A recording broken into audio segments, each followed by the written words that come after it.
Trilhas da Democracia de hoje, entrevista o professor titular do Departamento de Sociologia da Universidade Estadual de Campinas, Unicamp, Marcelo Ridente. Seja bem-vindo, Marcelo, é um prazer recebê-lo nesse espaço de discussão de temas relacionados à democracia e aos direitos humanos. Marco, é um prazer estar com você e com todo o pessoal da audiência nas Trilhas da Democracia e trocar algumas ideias. Vamos lá, pensando sempre nas trilhas da democracia. Marcelo, em 2014, você, por ocasião dos 50 anos do golpe de Estado de 1964, você, conjuntamente ao Daniel Arão Reis, ao Rodrigo Pato Samota, lançaram um livro cujo título é A Ditadura que Mudou o Brasil. Logo na apresentação do livro, vocês chamam a atenção do fato de que o termo mudança, que consta do título, se refere a um tipo muito particular de mudança, né? Que é, nos termos do Barrington Moore Jr., a mudança conservadora, a modernização conservadora. Mas não apenas conservadora, mas também autoritária. Eu te proporia uma discussão sobre as várias dimensões dessa modernização conservadora que caracterizaram o projeto da ditadura de 64. Num primeiro momento, os elementos de ordem social e econômica, e, num segundo momento, os aspectos mais políticos e culturais. Pois bem, Marcelo, do ponto de vista social e econômico, como esse projeto modernizador, conservador, autoritário, foi levado a cabo pela ditadura e pelos ditadores de 1964? Esse título é provocativo, né? O Daniel Arão Reis, que teve a ideia de colocar a ditadura que mudou o Brasil, e aí nós fizemos questão, e é justamente para pensar, para levar a pensar nessa questão da modernização conservadora. E como você colocou na questão, né, tem a famosa frase lá que está no Leopardo, do Lampedusa, né? É preciso que tudo mude para que permaneça como está. Ou seja, é preciso que haja modernização da sociedade, a urbanização, a industrialização, do ponto de vista dos donos do poder, dos donos da ordem, mas essa modernização sendo feita controladamente para manter o status quo, né? Barrando a entrada, a democratização, tanto econômica como política, que se configurava naquele pré-64. Então, esse mudou, né? A gente fez questão de realçar no prefácio que essa mudança é nesse sentido, porque, de fato, a ditadura no Brasil não foi, do ponto de vista econômico, retrógrada. Ao contrário, né, nós tivemos, especialmente aí do fim dos anos 70 ao começo dos anos 70, o chamado milagre brasileiro, que permitiu um avanço econômico de em torno de 10% ou mais da economia por alguns anos, justamente no período mais repressivo da ditadura. Então, a ditadura tem esse aspecto de ter sido um momento de rápido crescimento econômico e, ao mesmo tempo, de censura, de repressão, de arroxo salarial. E tudo isso é muito ambíguo, né?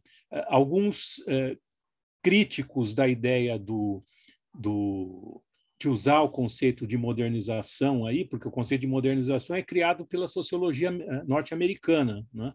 Que é justamente a ideia deles de que a modernização levaria os países, a exemplo do que foi, tomando como exemplo dos Estados Unidos, né, a uma sociedade democrática, de direitos, etc. O Barrington Moore Jr., que surgiu justamente dessa discussão, quando ele escreveu um livro sobre os camponeses nas sociedades de vários países, mostrou que o projeto de modernização, isto é, de industrialização e de urbanização das sociedades, de crescimento econômico dentro do capitalismo, ele não necessariamente conduz à democracia. Ao contrário, muitas vezes pode levar a ditaduras. Isso outros teóricos trabalharam de outras perspectivas. Então, você poderia falar em via prussiana, ou poderia falar em desenvolvimento desigual e combinado, enfim, outras fórmulas para pensar, né? Mas se convencionou tratar desse período usando esse conceito do Barrington Moore Jr., de que, analisando a sociedade brasileira com base nele, a sociedade cresceu mais de uma maneira conservadora, e mais do que conservadora, autoritária, sob as botas de um Estado forte. Então, os militares no Brasil, eles deram continuidade a um projeto que vinha desde o tempo da ditadura Vargas, né?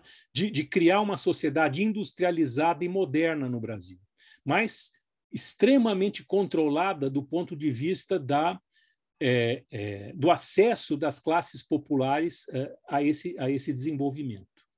Então, a ditadura promoveu uma modernização baseada em medidas econômicas do Estado associado ao setor privado, para desenvolver o capitalismo no Brasil. Então, eu gosto muito de lembrar, sempre que eu falo dessa época, da interpretação do Florestan Fernandes no livro A Revolução Burguesa no Brasil. Ele diz assim, a ditadura no Brasil foi o coroamento de um processo de revolução burguesa no Brasil que se deu ao longo do século XX, um processo errático, mas um processo em que não houve, fundamentalmente, conquistas de direitos. Ele não esteve baseado em direitos, mas esteve baseado em posições autoritárias da sociedade. Então, se a gente olha a história do Brasil, nós tivemos uma sociedade que viveu um período de colônia escravista, escravismo que continua no Império. Há uma proclamação da República, que é um golpe militar, né?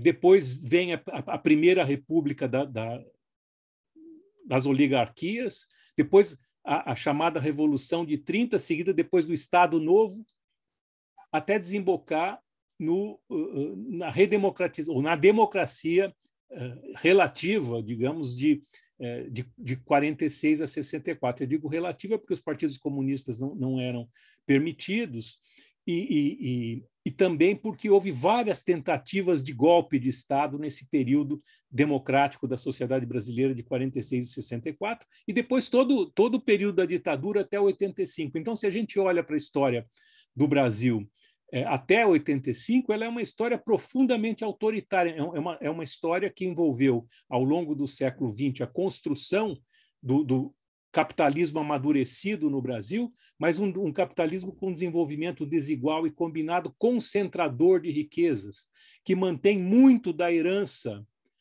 do antigo escravismo, do patriarcalismo, dos poderes estabelecidos por uma oligarquia, e inclusive com a manutenção da propriedade privada da terra, que esse é um tema caro às classes dominantes no Brasil desde o tempo da colônia, né? As grandes extensões de terra que são de propriedade privada. Então, esse processo ele envolveu um aprofundamento do desenvolvimento. Se você olha as estatísticas, você vai ver que o Brasil se tornou um país eminentemente urbano justamente no transcorrer dos anos 60, sob a ditadura. O censo de 1960 apontava ainda mais gente vivendo no campo do que na cidade. O de 70 já aponta mais gente na cidade do que no campo, até a gente chegar hoje a mais de 80% da população vivendo nas cidades. Quer dizer, a lógica da produção da sociedade, um complexo industrial financeiro, é alguma coisa que vai se estabelecendo ao longo do século XX e de uma maneira autoritária e pouco democrática, ao mesmo tempo em que há uma luta forte dos trabalhadores, dos oprimidos, mesmo dos setores das classes médias, para construir direitos ao longo desse tempo.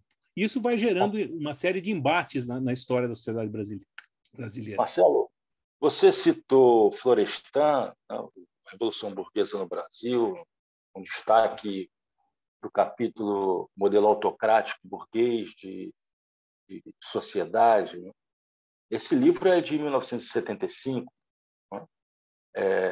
E só na década de 70 surgem vários textos, né? Vários artigos, livros que questionam aquilo que o Chico de Oliveira criticou como sendo a razão dualista, né? A forma como era pensada a sociedade brasileira, a forma como era pensada a revolução no Brasil. Então, quer dizer, para além de Florestan, Chico de Oliveira, todas as obras dos neogramscianos brasileiros, né? Carlos Nelson Coutinho, Leandro Conde, que começam a usar o conceito de via prussiana, né? Do Lenin, junto à Revolução Passiva do Gramsci. Mas no pré-64, a visão que a intelectualidade de esquerda tinha era exatamente essa, de que havia uma contradição insanável na sociedade brasileira entre as forças do atraso e as forças do progresso, né? Uma visão que só seria, digamos, demolida pela própria história no decorrer do milagre brasileiro. Eu queria que você que é um grande estudioso, né, dos intelectuais, né, do povo da cultura, né, eu queria que você tratasse aqui dessa mudança que acontece no pensamento das esquerdas, né, nesse hiato, esse intervalo de tempo entre o pré-64 e aquele que foi o período mais gritante, mais violento da ditadura, que foi que coincidiu com o milagre econômico, que são os anos médios, né? Como é que se deu essa mudança de visão acerca dos impasses da sociedade brasileira do ponto de vista dos intelectuais progressistas? O próprio golpe de 64 quebrou questionou isso que você chamou, junto com Chico de Oliveira, de visão dualista da sociedade, ou seja, haveria um Brasil atrasado e um Brasil desenvolvido. E a luta seria de todas as forças pelo progresso, pelo desenvolvimento do país, contra as forças do atraso. O atraso seria os latifundiários associados ao imperialismo. Ora, o golpe de 64 mostrou que essas forças estavam alinhadas, estavam costuradas, que o atraso e o moderno andam juntos na sociedade brasileira. Então, há um processo, justamente essa modernização em que você industrializa a sociedade, mas mantendo os interesses estruturais das classes dominantes. Não só a burguesia nacional e internacional, mas o próprio setor agrário. O golpe de 64 vai ter essa importância do ponto de vista das classes dominantes, né, de construir o agronegócio no Brasil. Os chamados latifúndios improdutivos se tornaram o setor mais pujante da economia capitalista no Brasil, que hoje se constitui no agronegócio. Então, não só as esquerdas, os analistas da sociedade foram percebendo esse processo, né, que é muito intrincado da sociedade brasileira, em que tudo muda sem que nada se transforme, ou seja, mantendo os poderes na mão dos donos do poder. Em 64, nós tivemos aquele período 46-64 foi fundado numa espécie de aliança entre setores da burguesia que buscavam o desenvolvimento, o progresso, um Estado, e dando alguns direitos para os trabalhadores, alguns chamam de pacto populista. Isso daí, com o aumento das lutas no campo, com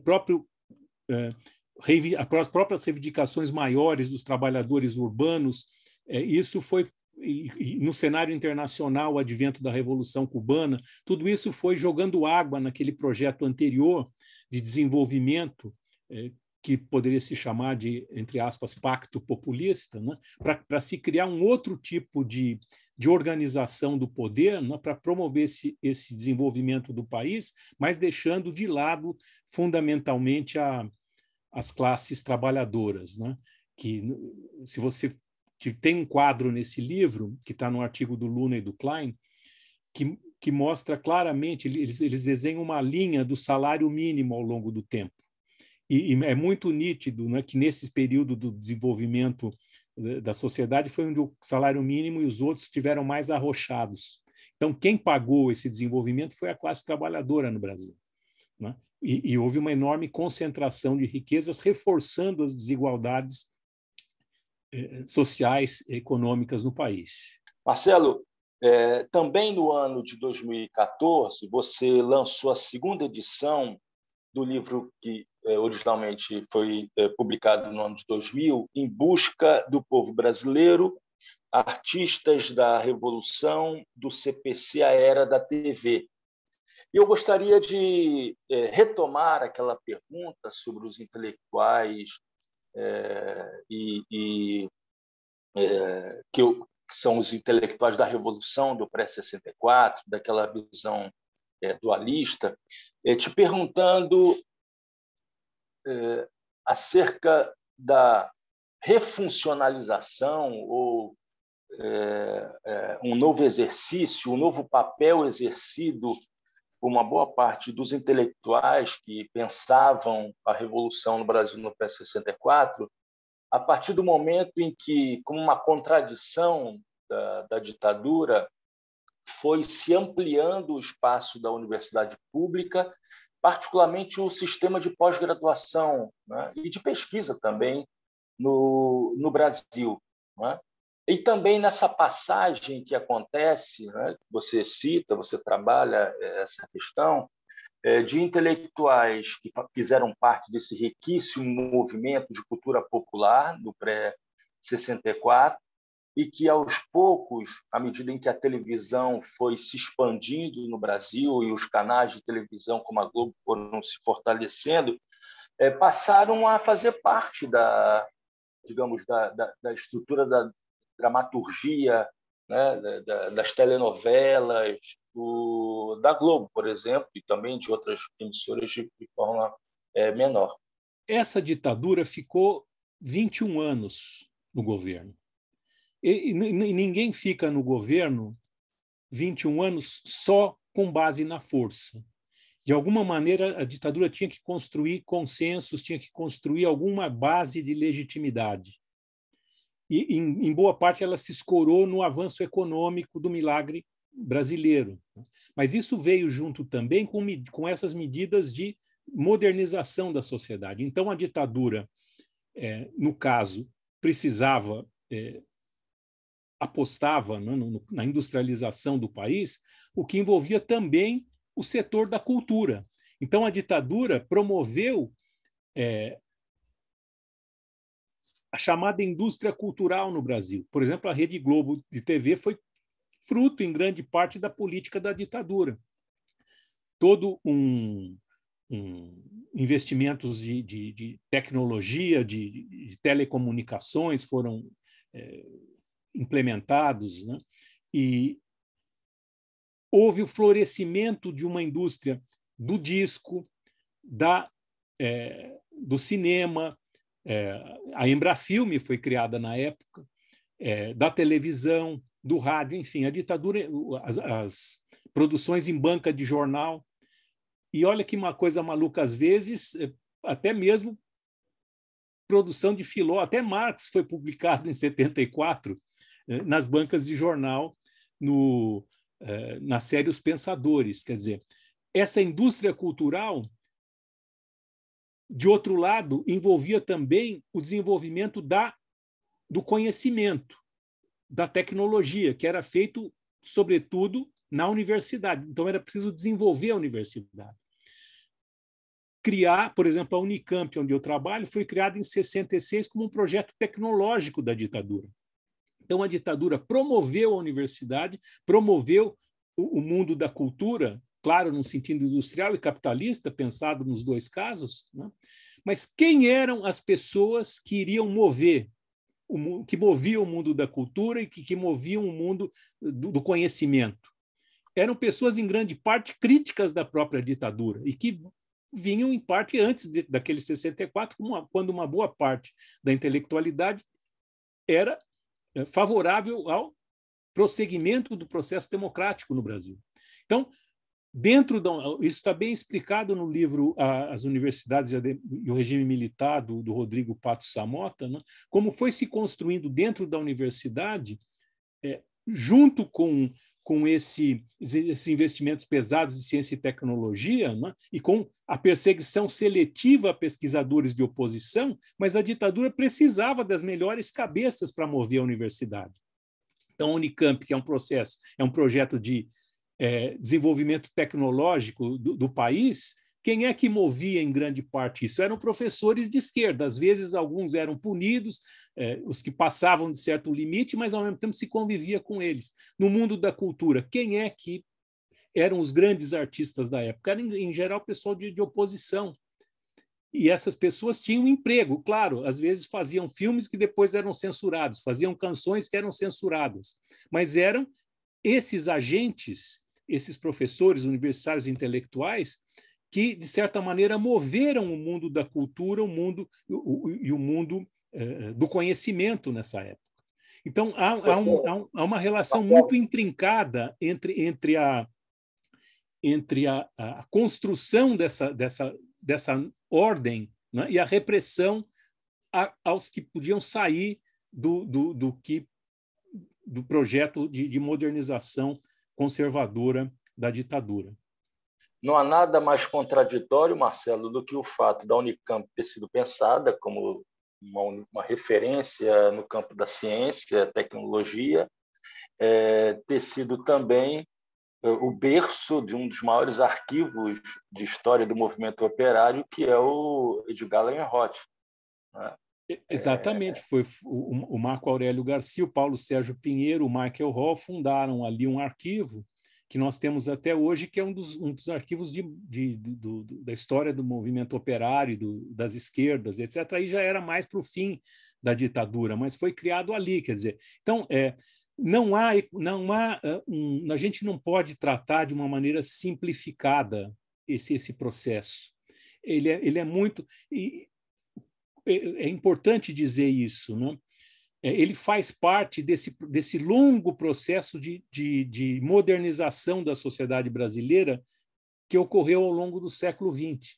Isso não é feito só com as classes dominantes, é feito com o jogo das classes dominantes com as outras classes sociais, que de alguma maneira participam desse processo. Então, eu costumo dizer, tem no livro de memórias do Jarbas Passarinho, ele diz assim, olha, o nosso projeto era implantar o ensino pago na universidade pública. No entanto, ele era ministro da Educação, ele diz, o setor de segurança vetou porque disseram que isso poderia reacender a chama dos estudantes que estava apagada ali depois da derrota, depois do AI-5, etc., do 477, os estudantes estavam em movimento.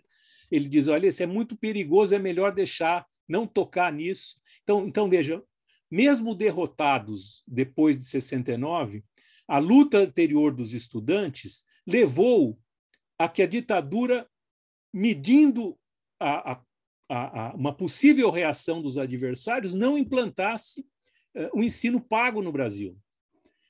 Ou seja, o desenvolvimento da própria sociedade brasileira se fez envolvendo lutas e combinações e negociações e repressão com todos os setores da sociedade brasileira. Então, esse processo de modernização sob a ditadura envolveu toda uma série de lutas, ao mesmo tempo de negociações entre os setores que compõem, as classes que compõem a sociedade brasileira.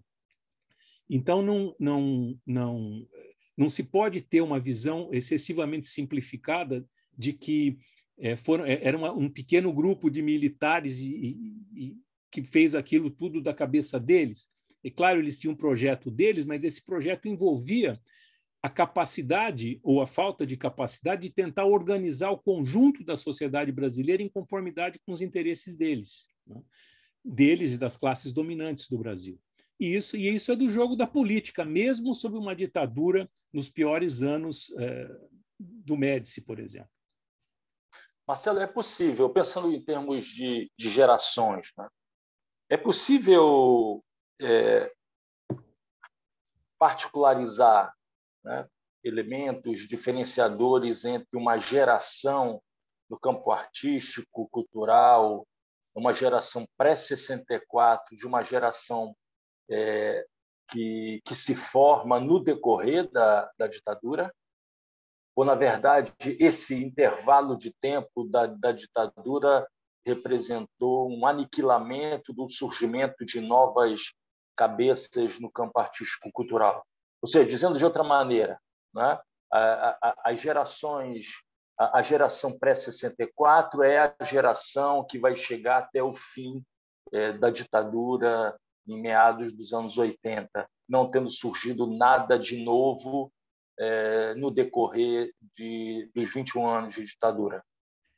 Não, houve, inclusive, diferenças, né? Porque, por exemplo, o primeiro combate à ditadura, ali no movimento estudantil 67, 68, já era uma outra geração diferente daquela que vinha do em grande parte diferente do que vinha no pré-64. Uma parte da intelectualidade brasileira, inclusive, foi para o exílio depois de 64. Então, nesse período 64, 68, há uma continuidade em relação ao anterior, mas, ao mesmo tempo, surgem sujeitos novos, né? Então, o Chico Buarque de Holanda, o Caetano Veloso, por exemplo, e toda aquela geração, eles já atuavam antes de 64, mas eles vão entrar na cena cultural, por exemplo, nos festivais de música popular que se dão ali entre 65, 68, 69.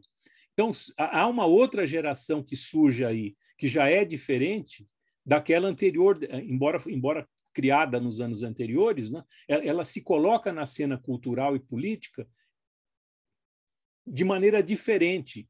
E, por exemplo, o tropicalismo é uma expressão disso, em 67, 68. E depois aí sim vem o AI-5, né? E depois do AI-5 houve muita ideia de que não se produziu nada, de que aqui, na verdade, não. Em 77 nós vamos ver ressurgir o movimento estudantil e ressurgir uma outra luta pelas liberdades democráticas, toda a luta do chamado novo sindicalismo, das comunidades eclesiais de base da igreja, de setores jovens da esquerda, que tinham, evidentemente, a herança do pré-64, mas que já era um momento anterior. Não é? Isso vai gerar, por exemplo, em 1980, a criação do PT. E quando o PT nasceu em 1980, ele pretendeu se contrapor às duas grandes tradições que havia na esquerda brasileira, que eram a do trabalhismo e a do Partido Comunista, que eram justamente as duas tradições fortes no pré-64. Então, em 1980, o PT nasce com essa ideia da emancipação da classe trabalhadora, ou seja, é uma coisa nova que surgiu justamente de dentro dos embates no tempo da ditadura. Claro, só que essas tradições são pesadas. Se a gente analisar os governos do Lula, depois da Dilma, nós vamos ver que essas tradições trabalhistas e comunistas, de certa maneira, mantêm um grande peso, por exemplo, na aposta no papel do Estado. Ou seja, a gente vê que há uma longa duração aí, não só das lutas, não só da implantação do capitalismo no Brasil, que é feito de uma maneira autoritária, mas também das lutas que vêm de antes, que vêm dos trabalhistas, que vêm dos anarquistas, que vêm dos comunistas, que vêm dos trabalhistas, que vêm depois na luta contra a resistência. Enfim, há uma tradição também construída, não é? de diálogo e de luta, de negociação contra essa modernização autoritária que preside a sociedade brasileira ao longo do tempo, e o atual governo é muito nítido isso. Né? A ditadura não foi infelizmente, só uma página virada da história. O que foi uma exceção na história do Brasil foram esses anos, especialmente no período do Fernando Henrique, do Lula, depois do primeiro governo da Dilma, de uma construção efetivamente mais democrática da sociedade, e que foi interrompida, né, pelo impeachment, pelo golpe, recentemente, né, pelo governo Temer e com esse saudosismo da ditadura militar, que não é gratuito agora no Bolsonaro. Ele só revela a persistência do autoritarismo e do caráter autocrático das classes dominantes do Brasil ao longo de um século ou mais. Marcelo, a respeito de Bolsonaro, eu gostaria de te fazer uma última pergunta sobre alguma coisa que vocês dizem na apresentação A Ditadura que Mudou o Brasil, que é, na verdade, uma crítica à ideia de que era preciso virar a página, né, daquilo que ocorreu no Brasil entre 1964 e 1985. Ou seja, vocês afirmam que não se pode virar a página. À época, nessa conjuntura iniciada em 1985, principalmente depois de 1988, eram as forças de direita que defendiam essa ideia, né, de pacificação da sociedade, né, preciso esquecer aquilo que ficou para trás. Né? Só que a grande novidade é que, eu vou localizar aqui simbolicamente, no discurso, na fala de Jair Bolsonaro, do então deputado Jair Bolsonaro, quando da votação da admissibilidade do impeachment da Dilma, em que ele faz uma saudação àquele que foi um dos mais célebres, se é possível dizer isso, um dos mais bárbaros torturadores do regime ditatorial, que foi o coronel Brilhante Ustra. Não é? A partir desse momento, na verdade, as forças bolsonaristas querem que essa página continue sendo revisitada. Né? Essa é uma página que tem que ser atualizada. Como é que você analisa essa mudança em torno da ideia do virar a página nesse momento, nessa conjuntura iniciada em 2016, 2018? Então, essa ideia do virar a página, eu acho que ela é, em parte, equivocada, porque dá a impressão que toda a história era um livro bonito e que é só essa página que era feia. Então, é preciso virar ou até arrancar essa página para retomar um caminho democrático, etc. Olha, o que se vê é que esse livro é todinho cheio de tragédias. Ele não é um livro bonito. Ele é um livro que vem da construção da sociedade brasileira profundamente sedimentada na sua origem no escravismo colonial.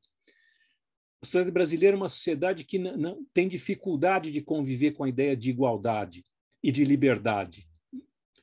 A sociedade brasileira é uma sociedade forjada no patriarcalismo, é uma sociedade fundada numa estruturação da sociedade onde quem pode mais,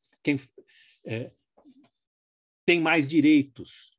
A sociedade brasileira, então, a ditadura militar, no fundo, ela reorganiza esse sentido autoritário que marca a história das classes dominantes no Brasil.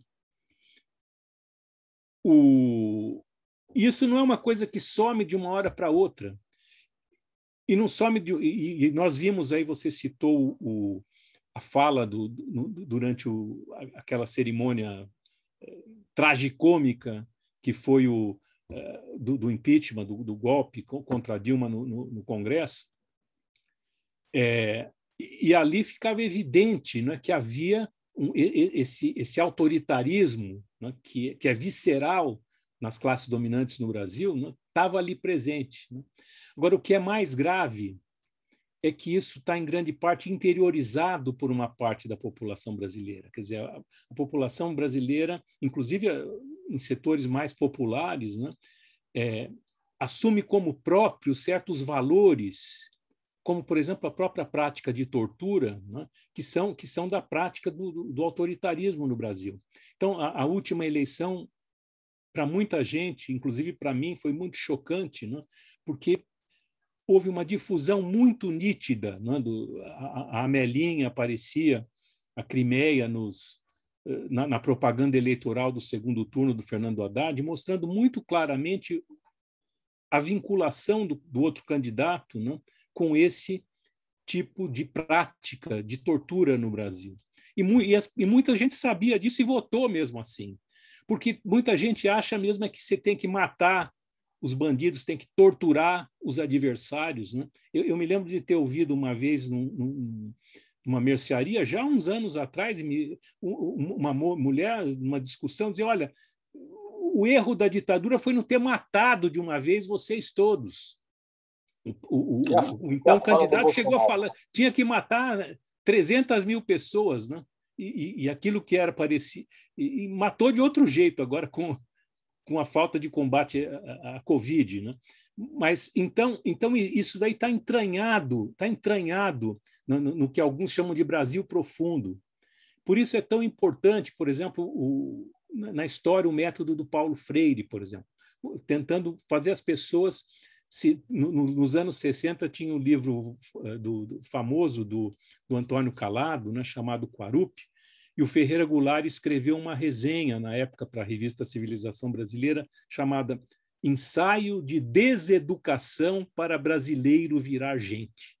Quer dizer, o brasileiro tem que se deseducar dessa educação autoritária que faz com que introjeta a mentalidade do senhor de escravo no escravizado. O brasileiro tem que escapar disso e criar uma nova sociedade, criar uma outra maneira de ver o mundo que envolva direitos sociais, que envolva uma sociedade em que as pessoas não morram de fome, em que as pessoas tenham direito à arte, à produção, à beleza, né? À igualdade, à liberdade. Quer dizer, você tem que ter... agora, o Brasil é um país com uma história terrivelmente cruel. Eu vou até fazer uma propaganda. Eu escrevi um romance chamado Um Tiro no Tempo, que é um pouco a história de alguns personagens que viveram essa história, né, e que foram, enfim, foram lutando ao longo dos anos, né, numa sociedade que não que é muito avessa a pensar, por exemplo, a redistribuição de riquezas. É uma sociedade fundada na propriedade privada dos grandes negócios, uma propriedade privada, sobretudo, da terra, né, dos latifúndios. Agora virou o agrobusiness, que é o carro-chefe da economia brasileira. Uma sociedade que é muito cruel com os de baixo, né? E que, ao mesmo tempo, se vê muito... Quando esses de baixo, como foi em 64, e como, em parte, foi muito levemente, mais recentemente, né, nos períodos aí do começo dos anos 2000, quando se sentem ameaçados por esse aluvião de gente querendo mais igualdade, querendo direitos, as respostas vêm como veio em 64 e como veio em 2016. Então, diga. Então é isso, quer dizer, não é uma página, eu diria que a página feliz da nossa... O Chico Buarque tem lá, na época das ideias, página infeliz da nossa história. Tará. A página feliz da nossa história, a página mais feliz talvez tenha sido esse momento, né, que vem desde o governo do Fernando Henrique, depois do Lula, depois do começo do governo da Dilma, em que parecia que, bem ou mal, muito devagar, com muitas contradições, mas que a questão dos direitos, de conseguir mais igualdade, florescia na sociedade brasileira, né? E que foi interrompido pelo impeachment, né? Pelo impeachment, que não deixou de ser um golpe, pelo governo Temer e aprofundado depois no governo Bolsonaro, que reaviva toda essa tradição autoritária que marca a sociedade brasileira. Tem uma frase que eu gosto muito de citar, deixa eu ver se eu acho aqui, do Florestan Fernandes, no livro dele,